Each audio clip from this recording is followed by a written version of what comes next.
नमस्कार, मी स्वप्नाली. तुम्ही बघत आहात आपले बदलापूर. काही दिवसांपूर्वी आपण या परिसरामध्ये आलो होतो. बदलापूर पूर्व म्हाडा कॉलनीचा जो काही परिसर आहे तिथे अनेक जे काही दुकानं आहेत, घरं आहेत, ती नागरिकांची तोडण्यात येणार अशी माहिती आपल्याला मिळाली होती. साधारणतः 11-11:30च्या सुमारास रात्री आपण लाईव्ह केला होता. त्यानंतर काहीतरी त्यांना आश्वासनं देण्यात आली होती या नागरिकांना की आम्ही तुमची घरं तोडणार नाही असं. पण आपण आता जर बघितलं तर भर पावसामध्ये कुळगाव बदलापूर नगर परिषद यांनी त्यांची कारवाई जी आहे ती सुरू केली असल्याची माहिती आपल्यापर्यंत आलेली आहे. आणि आपण या ठिकाणी जर बघत असाल तर त्यांची कारवाई सुद्धा सुरू असलेली आपल्याला पाहायला मिळते. काही नागरिक वगैरे आपल्यासोबत असणार आहेत, त्यांच्याशी आपण संवाद साधूया की भर पावसामध्ये कुळगाव बदलापूर नगर परिषदेची नेमकी ही कुठली कारवाई आहे जी आपल्याला अतिक्रमण कारवाई पाहायला मिळते. अनेक नागरिकांची जी काही घरं आहेत ती इथे तोडणार आहेत असं बोललं जातंय. आपण सध्या जर हा परिसर बघत असाल तर बदलापूर पूर्व म्हाडा कॉलनी याच परिसरात आपण आहोत. काय विषय झालाय, काय माहिती द्याल? आमची घरं अचानक तोडायला आलेले आहेत. ते म्हणतात की तुम्हाला गेल्या वेळेस सांगितलेलं ना की तोडण्यासाठी, असं आम्हाला फक्त एकदा सांगितलेलं. त्यानंतर आम्ही सीओनशी बोलणं केलं की बाबा पुढचं कसं काय करायचं. तर ते बोलले की तुम्हाला कुठेतरी कुठल्या तरी स्कीम मध्ये तुम्हाला भाग घ्यावा लागेल, म्हणून आम्ही एसआरएची स्कीम राबवतोय, सर्व काही करतोय. त्या सर्वे पण आमचा झाला, सर्व काय झालं. तरी पण आज आमच्याकडे पावसामध्ये आलेले आहेत. आता घरं तोडली आहेत त्यांनी की काय करतायत? तोडली नाहीत त्या लोकांनी. त्यांनी सांगितलेले सर्व खाली करून घ्या गाळे, आम्ही उद्या कारवाई करणार. नक्कीच. आपण एकदा नगर परिषदेचे कर्मचारी अधिकारी आलेत, आपण जरा ते बघूया. त्यांची जी काही पाहणी सध्या सुरू आहे आपण ती सर्वप्रथम बघणार आहोत. इथे बघा, आपण जर बघितलं तर इथे कुठला परिसर जो आहे जेसीबी आलाय. तर आपण सध्या जर बघितलं तर भर पावसामध्ये कुळगाव बदलापूर नगर परिषदेची ही कारवाई जी आहे ती आपल्याला पाहायला मिळते. सध्या काय बोलतात, 40 वर्ष झालेले आहेत. 40 वर्षापासून त्याच पावत्या, लाईट बिल, पाणी बिल, गॅसच्या पावत्या सर्व काय आमच्या जवळ खूप आहे. नाही असं नाही. मागच्या वेळेस तुम्हाला काय आश्वासनं देण्यात आली होती मग? बघूया ना आपण, बघतोय आपण की आता सध्या जे काही अतिक्रमण अधिकारी आहेत ते आपल्याला इथून पुढे जाताना पाहायला मिळतात. संवाद साधूया आपण. ते जात आहेत आता सध्या आपण जर बघितलं तर. म्हणजे आता ज्या वेळेला लाईव्ह सुरू झालंय त्यावेळेला ते निघतायत तिथून. हे नेहमीचा हा प्रकार आहे. आपण जर सध्या बघितलं तर अतिक्रमण अधिकारी जे आहेत ते आता इथून जात आहेत. नेमकं काय हा प्रकार आहे? आपण मागे देखील बघितलं होतं की त्यावेळेला सुद्धा त्यांनी सांगितलं होतं की कारवाई जी आहे ती होणार नाही असं. बघूया आपण. जरा साईडला मुख्याधिकाऱ्याशी बोला मॅडम, प्रेसवरती मी नाही बोलू शकत. कारवाई होणार आहे का यांच्यावर आता? कारवाई उद्या सांगितलं मुख्याधिकाऱ्यांनी, तुम्ही मुख्याधिकाऱ्यांशी बोला बाकी. ठीक आहे. तर आपण जर सध्या बघितलं तर अतिक्रमण विभागाचे जे काही अधिकारी आहेत त्यांनी आपल्याला सांगितलं की तुम्ही अधिकाऱ्यांसोबत बोला असं. आता इथे जे काही नागरिक आहे त्यांच्याशी आपण संवाद साधूया की नेमकं त्यांचं काय म्हणणं आहे ते. काय माहिती द्याल मॅडम, काय बोलाल? काय झालंय, काय माहिती का? आमचं काय तरी संरक्षण पाहिजे ना आम्हाला. मागच्या वेळेस पण तुम्ही लोक असेच बोलला होतात, नंतर काय झालेलं? आता चालू आहे आमचं काय एसआरएमध्ये चालू आहे आमचं. एसआरएचं नंतर काय झालेलं? ना अजून आमची कागदपत्र पोचलेले आहेत ना. सर्वे झाले आमचा परवा दिवशी. मॅडम आम्हाला आश्वासन दिली ना, इकडे बघा. हा, गेल्या टायमाला आम्हाला आश्वासन दिले. आम्ही गेलो होतो नगरपालिकेमध्ये, तेव्हा सांगितलं होतं. कोणते पत्रकार कोण होते ते, त्यांनी सांगितलं आम्ही नगर अध्यक्षाशी बोललोय, त्यांना काही तुमच्या ह्यांना काही त्रास होणार नाही किंवा काही तुम्हाला कसलाही त्रास होऊ देणार नाही म्हणून. मग आता काय झालं, भर पावसात आमच्या इथे आले जेसीबी घेऊन का म्हणून. मग आता तुम्ही लोक काय करणार आहात? काय करणार, एसआरए मध्ये आम्ही सगळं जातोय, सगळं प्रोसिजर चालू आहे, सर्वे चालू. कालच आमच्या इथे सर्वे होऊन गेला.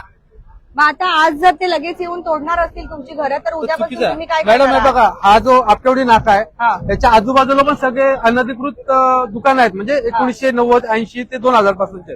तर त्यांना एसआरए मध्ये त्यांचा प्रोजेक्ट झालेला आहे. म्हणजे एसआरए मध्ये त्यांचं नाव समाविष्ट केलेलं आहे. आम्ही सुद्धा ती प्रोसेस केलेली आहे. आमचा तिथे सर्वे पण झाला, बायोमेट्रिक सर्वे एसआरए कडून लिगली. आणि त्याचा रिपोर्ट आता आम्हाला उद्या देणार आहेत एसआरए ऑफिसला.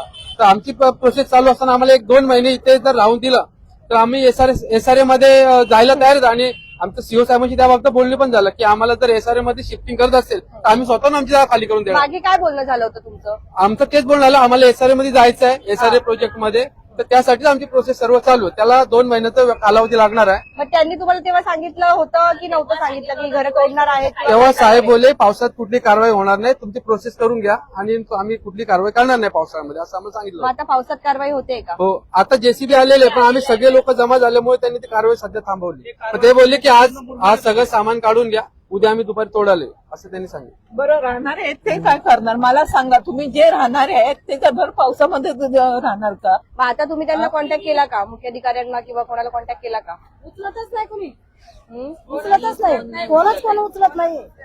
मग मागच्या वेळेस गाजर दाखवला का तुम्हाला? आम्हाला काय गाजरच दाखवले. काय आता काय मागणी करतायत?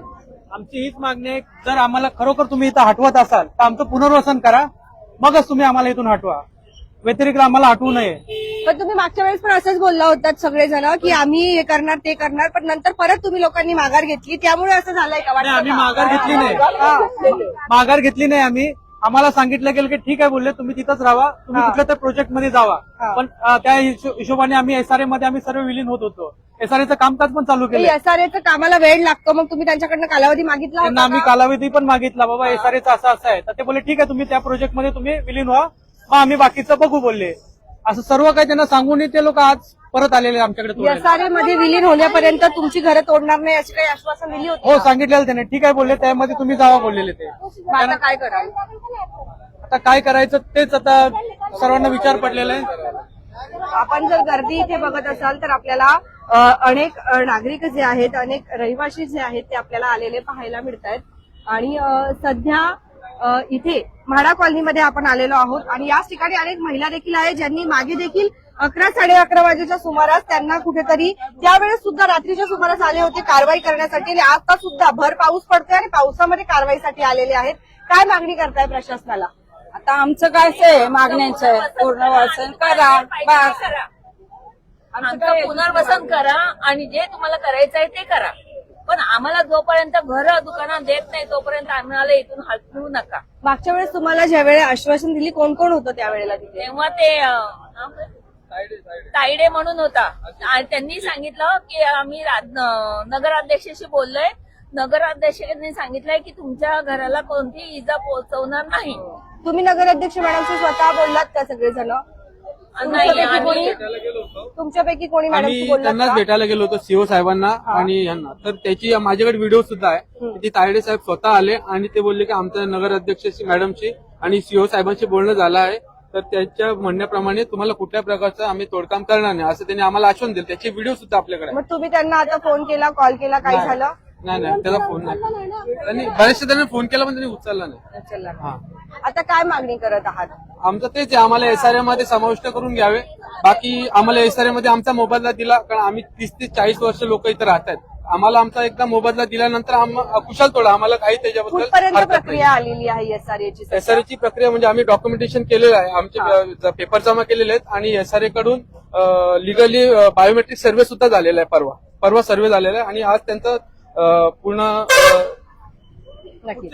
जो का कारवाई म्हणजे अजून पुढचं किती सगळं जमा कालावधी केलं. लागेल काही सांगितलं आहे का तुम्हाला? साधारण 1-2 महिन्याचा कालावधी लागेल. या कालावधी दरम्यान तुमची घरं तोडणार नाही अशी आश्वासनं दिली होती का तुम्हाला? असं सीओ साहेब आम्हाला बोलले होते. तुम्हाला बोलले होते? आम्हाला म्हणजे आम्ही ज्ञानेश्वर म्हात्रे साहेबांसमोर होतो त्यावेळेस आम्हाला बोलले होते तुम्ही आमचा एसआरए मध्ये असं चालू आहे. ते बोलले एसआरए मध्ये तुम्हाला ज्यावेळेस भरपाई देतील त्यावेळेस तुम्ही स्वतःहून खाली काही करून लेखी वगैरे द्याल. होतं तुमच्याकडे? लेखी नाही दिलं त्यांनी, ते तोंडीच बोलले. शिवसाहेब पण स्वतःहून बोललेले पावसामध्ये ठीक आहे आम्ही काही कारवाई करणार नाही, पण लवकरात लवकर कुठल्या तरी याच्यामध्ये तुम्ही विलीन व्हा म्हणून कुठल्या तरी एसआरए वगैरे याच्यामध्ये.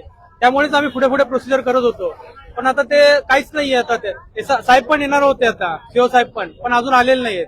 मग आता काय करणार ते? आज तरी इथून गेले पण उद्या परत येणार का कारवाईसाठी? उद्या येणार म्हणून त्यांनी सांगितलेलं आहे. आज आता त्यांनी काय कारवाई केली किंवा काय पाहणी केली? आज ते आले, त्यांचे जे अधिकारी आलेले आहेत ते बोलले की सर्व गाळे खाली करा, आम्ही उद्या येऊन परत तोडफोड करणार म्हणून सांगितलेले ते. पण जे त्यामुळे राहतात, जे तिथेच राहतात, स्थायिक होतात, मग त्यांचं हे काय करणार? ते तर पावसामध्ये भिजत राहणार का? मागच्या वेळेस सुद्धा यांना आश्वासनं देण्यात आली होती असं त्यांचं म्हणणं आहे. हरकत नाही, असू द्या. पण आता सुद्धा म्हणजे कुठेतरी यांची दिशाभूल झाली आहे का? ह्या इथे शेकडो कुटुंब जे आहेत ते राहतात आणि कित्येक वर्षांपासून राहतात. आता न्यायाच्या अपेक्षेत आहे. एसआरए मध्ये जोपर्यंत आम्ही विलीन होत नाही तोपर्यंत निदान आम्हाला या ठिकाणावरून नक्कीच असू द्या हरकत नाही. तर आपण जर बघितलं तर यांना मागे देखील एका व्यक्तीने आश्वासनं दिली होती असं त्यांचं म्हणणं आहे आणि त्यानंतर आता पुन्हा तीच परिस्थिती आली. आपण जर बघत असाल तर भर पाऊस सुरू आहे आणि या पावसामध्ये पूर्व बदलापूर नगर परिषदेची अतिक्रमण कारवाई जी आहे ती इथे सुरू होत होती. एक जेसीबी सुद्धा इथे आला होता. मात्र या नागरिकांनी इथे रहिवाशांनी विनंती केली आणि त्यानंतर ते इथून गेलेत. परंतु उद्या ते पुन्हा येणार आहेत असं त्यांचं म्हणणं आहे. आता नेमकं या नागरिकांच्या रहिवाशांच्या मागण्या पूर्ण होतात की नाही ते बघणं गरजेचं ठरतंय. तुमच्या काही प्रतिक्रिया असतील तर कमेंट सेक्शनच्या माध्यमातून नक्की येऊ द्या. धन्यवाद.